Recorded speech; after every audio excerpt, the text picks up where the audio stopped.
अस्सलाम वालेकुम वरहमतुल्लाहि वबरकातुहू।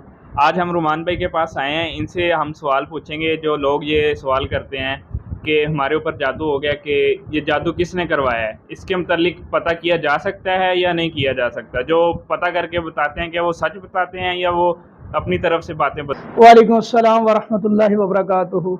जी वलीद भाई, बात ऐसे है कि अक्सर लोग बेचारे इसी बात पे धोखा खाते, बल्कि ये सवाल बड़ा फ्रीक्वेंटली पूछते हैं लोग। जब भी किसी भी मौलवी के पास जाते हैं, उनका ज़्यादा जो वहाँ पे जाके डिमांड होती है, वो अपना इलाज नहीं होता। इतना फिक्र उनको अपने इलाज का नहीं होता जितना फिक्र उनको ये होता है कि हमें पता चले किसने हमारे ऊपर जादू किया है। और मौलवीन अक्सर जो गैर शरई तरीके से चलते हैं या जिन्नात से काम करते हैं, वो इस चीज़ का फ़ायदा भी उठाते हैं और वो उन लोग एक ना सस्पेंस क्रिएट कर देते हैं वो, ताकि लोग बड़ा इस चीज़ को ना फिर खुशी से सुनते हैं कि तजस्सुस, वो चीज़ क्यूरियोसिटी वगैरह आती है उससे कि हाँ अभी पता चलेगा भी किसने जादू किया है। अब वो जो कुछ लोगों के पास इसके अंदर दो चीज़ें हैं। कुछ लोग जिन्नात से काम करते हैं जिनके पास मोक्कल होते हैं, उसमें कुछ लोगों का क्लेम ये होता है कि जी हम तो मुसलमान जिन्नात से काम करते हैं। इसी तरह कुछ शयातीन से काम करते हैं। अब यहाँ पे मैं दोनों चीज़ों से इख्तलाफ करता हूँ। मेरा पॉइंट ऑफ व्यू यही है, और अक्सर उलमा का, ज़्यादातर उलमा इस चीज़ को निगेट करते हैं, वो कहते हैं ये सही नहीं है। किसी भी किस्म के जिन से, चाहे वो मुसलमान है या गैर मुस्लिम है, इनसे काम लेना जायज़ नहीं है, क्योंकि नबी करीम सल्लल्लाहु अलैहि वसल्लम की पूरी ज़िंदगी से, सहाबा की ज़िंदगी से, आइमा इकराम की ज़िंदगी से किसी से कोई एक भी मिसाल नहीं मिलती। चाहे आप इमाम अबू हनीफा रहमतुल्लाह अलैह को उठा लें, चाहे इमाम अहमद बिन हंबल को, किसी ने भी, हाँ इमाम अहमद बिन हंबल ने भी जिन्नात का, जादू का लोगों का इलाज किया है, ऐसी रिवायतें मिलती हैं, लेकिन किसी जगह पे आपको ये चीज़ नहीं पता चलेगी कि जिन्नात से काम लिया उन्होंने। तो पहली बात यहाँ से इस चीज़ का रद्द हो जाता है कि जिन्नात से काम लेना बिल्कुल वैसे ही, इसकी इजाज़त ही नहीं है, शरीयत इजाज़त देती नहीं है। अल्लाह ताला ने, नबी करीम सल्लल्लाहु अलैहि वसल्लम ने हमें बिल्कुल मना कर दिया इस चीज़ से। अब दूसरी चीज़, जो लोग ये कहते हैं कि हाँ जी हम आपको बताते हैं किसने जादू किया, ये क्लेम भी झूठा है। किसी को, अल्लाह को पता है किसने जादू किया, या जिसने किया उसको पता है, इसके अलावा किसी को नहीं पता होता किसने जादू किया। हाँ, इसके अंदर दो तीन चीज़ें होती हैं।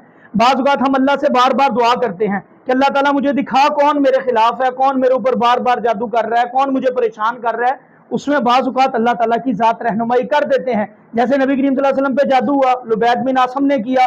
नबी सल्लल्लाहु अलैहि वसल्लम 6 माह तक सिर्फ दुआ ही करते रहे अल्लाह ताला से कि या अल्लाह ये मेरे साथ मामलात क्या है, ये क्यों मेरे साथ ये माजरा होता है, क्या मामला क्या है, इसकी वजह क्या है। 6 माह बाद अल्लाह ताला ने दुआ कबूल की और ख्वाब के अंदर अल्लाह ताला ने पूरा सिनेरियो दिखा दिया, कहाँ जादू पड़ा है, किस जगह पे पड़ा है। फिर सैयदना अली रज़ी अल्लाह ताला ने निकाल के लाए और उसको वेस्ट किया गया सारा। बात यह है, आप अल्लाह से दुआ करके इस चीज़ को मालूम कर सकते हैं, अल्लाह ताला दिखा देते हैं, लेकिन और कोई पैरामीटर नहीं है जिससे पता चले किसने जादू किया। अब अक्सर जो मौलवीन होते हैं, जिनके पास मोक्कल होते हैं, जिन्नात होते हैं, वो माँ का नाम पूछेंगे, बंदे से डाटा लेंगे, कुछ मिट्टी लेते हैं पाँव की, कुछ माँ का नाम, कुछ कपड़ा मंगवाते हैं, कुछ नाखून मंगवाते हैं, कुछ बाल मंगवाते हैं। अब ये सारी चीज़ें जिन्नात को सुंघाते हैं। जिन्नात फिर आपके घर आते हैं, आपके घर आके आपकी जिधर भी वो एग्जिस्ट कर रहा होता है बंदा, उसके पास आके उसी के कारीन से इंफॉर्मेशन लेके आपको दे देते हैं। अब कारीन, मुझे ये बताएं, कारीन तो पहले ही, जो हमजाद है हमारा, वो तो पहले ही गैर मुस्लिम है, वो तो अल्लाह ताला ने लगा दिया है, मरते दम तक हमारे साथ लगा हुआ है और उसने हमें बुराई का ही दरस देना है। उसकी पूरी कोशिश है कि ये बंदा जहन्नुम में चला जाए। वो हमारी इंफॉर्मेशन, और हमारा अकल देखें, हमारी अकल के ऊपर कैसा पर्दा पड़ता है कि हमारी इंफॉर्मेशन हम ही दे रहा है वो, और लेके किससे दे रहे हैं, हमारे कारीन से, हमजाद से। तो उनको पता होता है इससे इनका ईमान कमजोर होगा, इनका ईमान खराब होगा, इससे ये ईमान के साथ खेलते भी हैं। ऐसे लोगों के पास नहीं जाना चाहिए।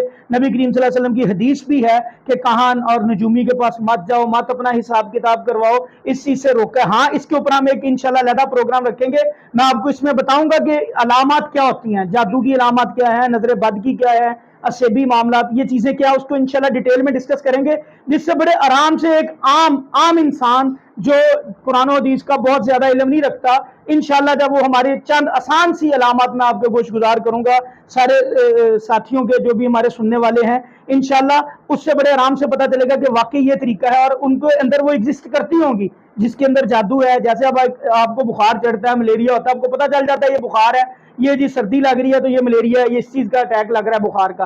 तो इंशाल्लाह मैं गोशगुजार करूंगा अगले प्रोग्राम्स में बकाया। इस तरह का कोई पैरामीटर नहीं है, ऐसे लोगों के पास नहीं जाना चाहिए, ना ऐसा सवाल करना। ये सवाल करना तो अल्लाह से करें, اللہ سے دعا کریں، درود ابراہیمی پڑھ کے کریں، اسم اعظم پڑھ کے کریں، اللہ دعاؤں کو سنتے ہیں، قبول کرتے ہیں۔ اللہ سے زیادہ اس کائنات کے اندر انسان سے کوئی نہیں محبت کرتا، تو اللہ پہ یہ ایمان اعتماد بنائیں، اللہ آپ کی انشاءاللہ ہر مشکل میں پریشانی میں مدد کریں گے۔